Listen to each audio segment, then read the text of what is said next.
So, Mr. Mehta, I would like to understand from you that we have seen recent investment scenario, and while there were a couple of sector where the large investments has happened, but especially post-pandemic scenario, which are the sector where the fund is more bullish and you are expecting to see the startup who can be register significant growth in the near future?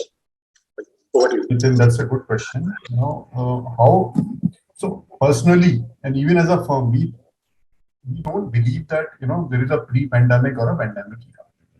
Reason being that when we are raising funds from our investors, we are raising these funds for investing and exiting over a 10-year cycle, and these cycles are secular, right? So a 1-year event or a 2-year event will not make a lot of difference to the journey of 10 years when a founder is trying to build a company. Because again, and this is my perspective, because we invest in early stage businesses, right? That is when the founder is coming with an idea, he has a minimum viable product, there is some proof of revenue being generated, and that is when we as in Bloom is the first institutional investor into that company. Right?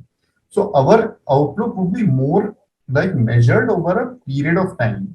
You have a view on a sector, and within that sector we'll identify themes which would hold relevant, right? If we were to talk about sectors where we are bullish on right now, right? Not right now, we have been consistently bullish upon. I would list down 5 sectors, right? Fintech, because, and that is, it is not that we have suddenly become bullish on fintech today, right?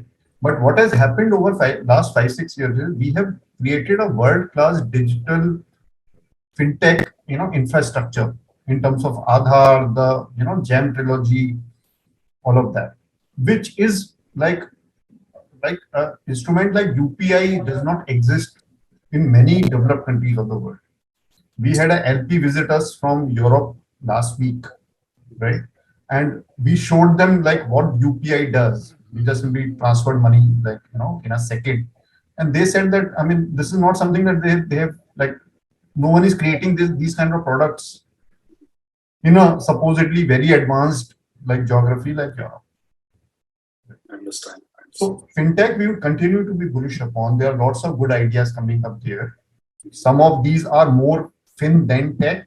Some of these are tech, because arguably whatever is happening around crypto is also fintech.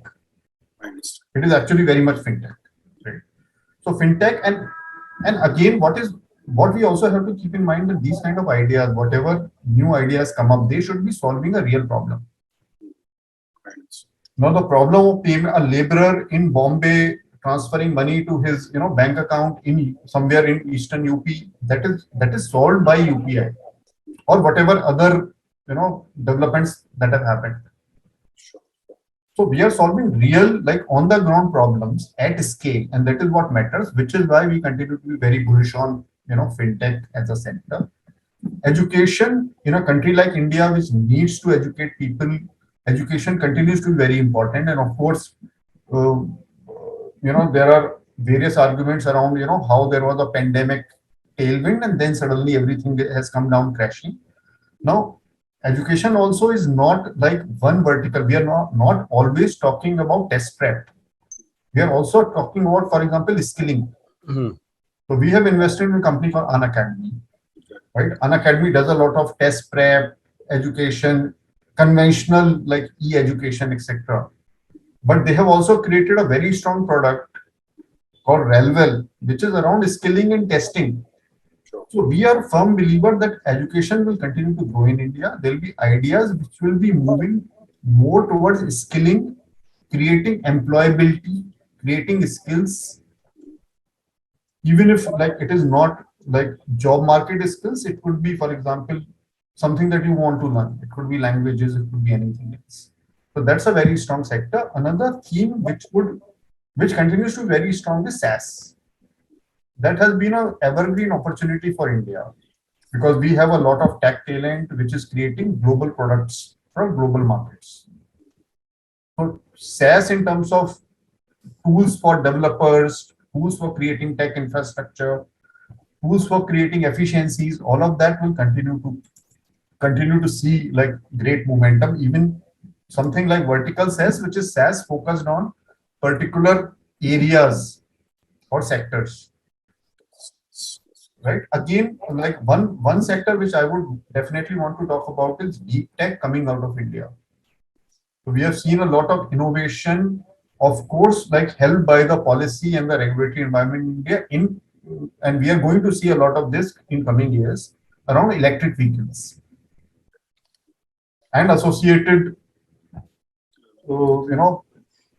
associated use cases of those kind of technologies which are coming up. So these are some of the few sectors that we keep on developing thesis around. That is how we think about this.